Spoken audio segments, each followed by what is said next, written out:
Olá amigos, aqui é Edmilson Barros e você está no canal do YouTube Minutos de Direito Médico. Se você ainda não se inscreveu no nosso canal, se inscreva. Nosso tema de hoje é seguro médico. Afinal, devo ou não fazer seguro médico? Estamos dando continuidade ao vídeo da semana passada. Vamos lá?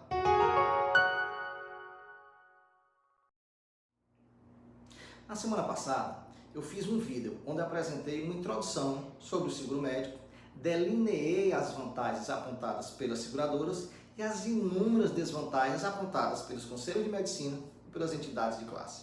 Se você não assistiu esse vídeo, sugiro que você volte lá e assista-o antes de ver o vídeo de hoje. Considerando que você assistiu o vídeo anterior, passo diretamente às minhas considerações, já pedindo desculpas porque o vídeo ficou um pouquinho maior que o padrão. Concordo com todas as desvantagens apontadas pelos conselhos de medicina elencados no vídeo da semana passada, mas dentre muitas outras, cito adicionalmente algumas considerações complementares que reputo tão ou até mais importante quanto aquelas. A prática de contratação de coberturas securitárias tende a aumentar paulatinamente o valor das condenações judiciais cíveis nos processos. Normalmente, os seguros só conferem cobertura a fatos geradores ocorridos durante o período de vigência do contrato, por padrão 1 ano, e reclamados em até 3 anos após o fato. Isso diminui bastante a utilidade dos seguros, pois muitas ações, por suposto erro médico, são ajuizadas após esses 3 anos. O Código de Defesa do Consumidor fixa prazo de 5 anos e existem diversas situações que podem estender por décadas esse prazo, já que esse tempo será contado da data que o paciente tiver conhecimento de que algo errado aconteceu. Além disso, no caso de menores de idade, a prescrição só se inicia após atingida a maioridade. A imensa maioria dos seguros arca somente com a indenização e honorários do advogado no processo civil e ainda assim vinculando o valor aos limites da tabela da OAB. Segundo as centenas de médicos processados que já defendi pelo Brasil, embora não seja essencial, é um grande diferencial tratar com um advogado que também é médico. Segundo eles, esse diferencial permite a análise conjunta do prontuário e facilita muito a conversa, porque ambos conhecem os termos e as particularidades da profissão. Pois bem, quando você é atendido por advogados da seguradora, saiba que na esmagadora maioria, os advogados que vão lhe defender não serão médicos e nem especialistas em direito da saúde ou em direito médico, o que é outro diferencial importante. Sem falar que muitas vezes nas seguradoras as suas defesas serão feitas por advogados noviços, recém-formados, sem muita experiência, às vezes sequer sem pós-graduação alguma, justamente por prestarem seus serviços por valores mais baixos.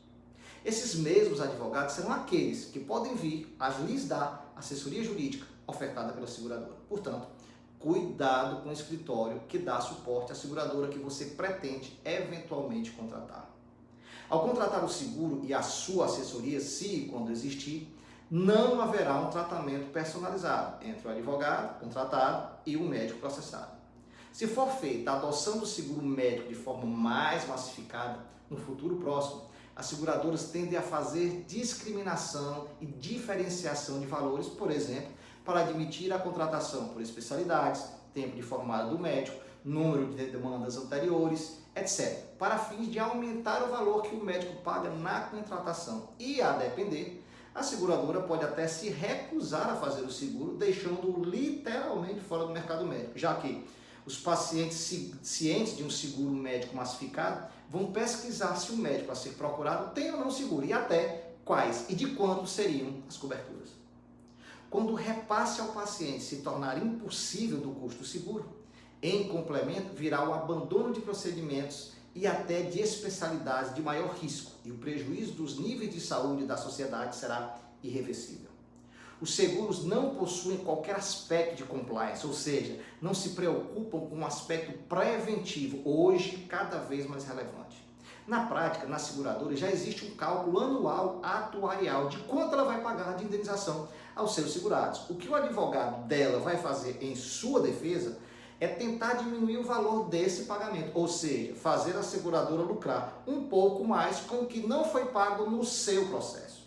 Em regra, os seguros conferem cobertura à indenização financeira ao final do processo, mas isso pode não servir de nada ao médico. No caso, por exemplo, de tutelas de urgências dadas pelo juiz no curso do processo, que, por exemplo, determine ao médico pagar despesas mensais até o final do processo. Nesse singelo exemplo de muitos, o médico pode ter que desembolsar bem mais do que receberá do seguro.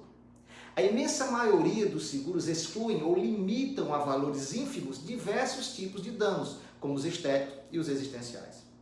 O seguro sempre prevê limite máximo para a seguradora pagar. Dentro desse valor máximo, quase todas prevêem subfaixa de indenização. Por exemplo, uma apólice de 100 mil teria esse limite máximo, sendo até 50 mil para danos corporais, até 30 mil para danos materiais e até 20 mil para danos morais. Se, por exemplo, a sua condenação por danos morais for de 80 mil e a cobertura máxima do exemplo que eu dei é de 20 mil, a diferença de 60 será paga pelo médico.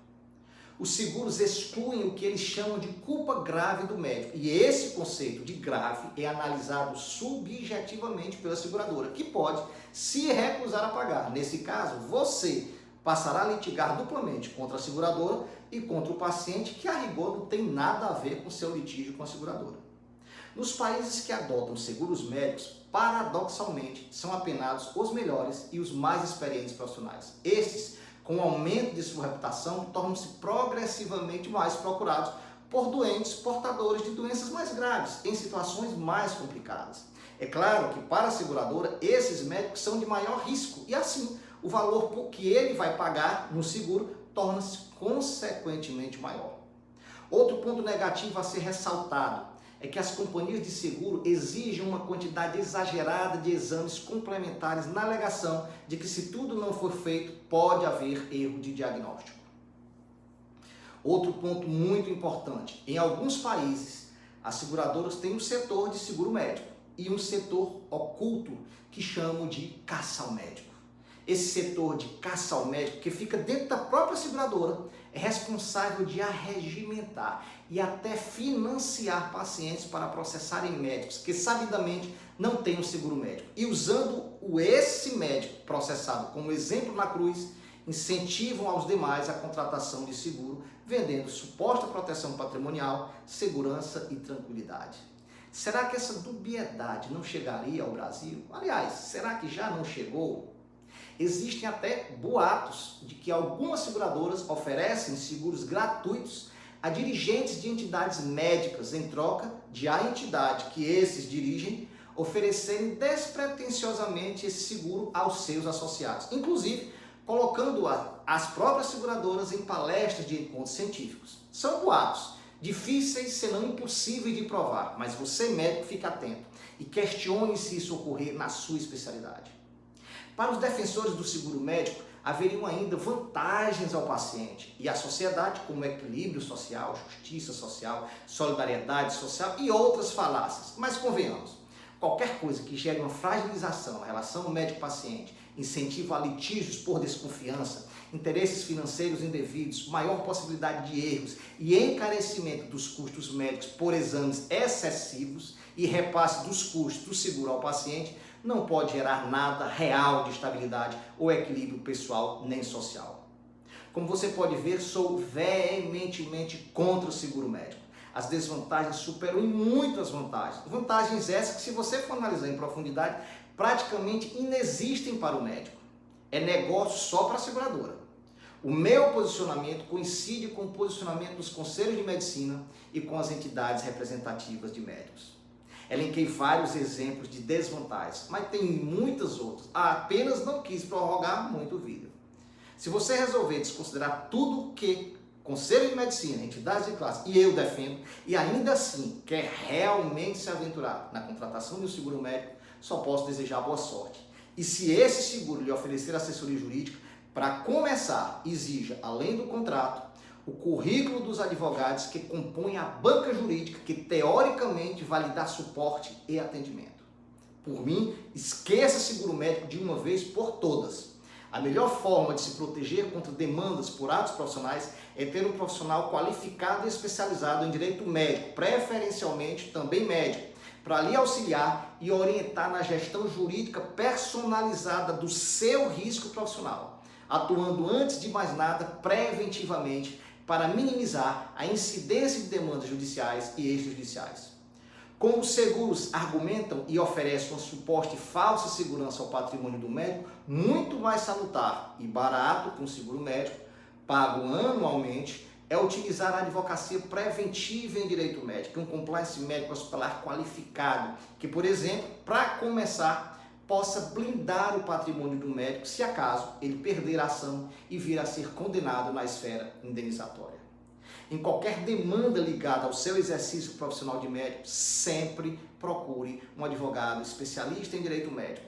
Mas muito mais importante que essa fase de litígio é o quanto antes procurar esse suporte jurídico em qualquer situação, ainda que não tenha demanda, ou seja, preventivamente. O advogado especialista em direito médico que trabalha com compliance médico hospitalar pode lhe mostrar diversas estratégias personalizadas de proteção para minimizar ao máximo o seu risco e efetivamente lhe dar segurança, tranquilidade e proteção patrimonial no nível máximo que for possível, sem essa conversa fantasiosa e utópica dos seguros médicos. Por hoje é só. Divulgue os nossos vídeos e links a quem você sabe que se interessa pelo assunto. Participe, mande as suas dúvidas. Grande abraço a todos e até a semana que vem.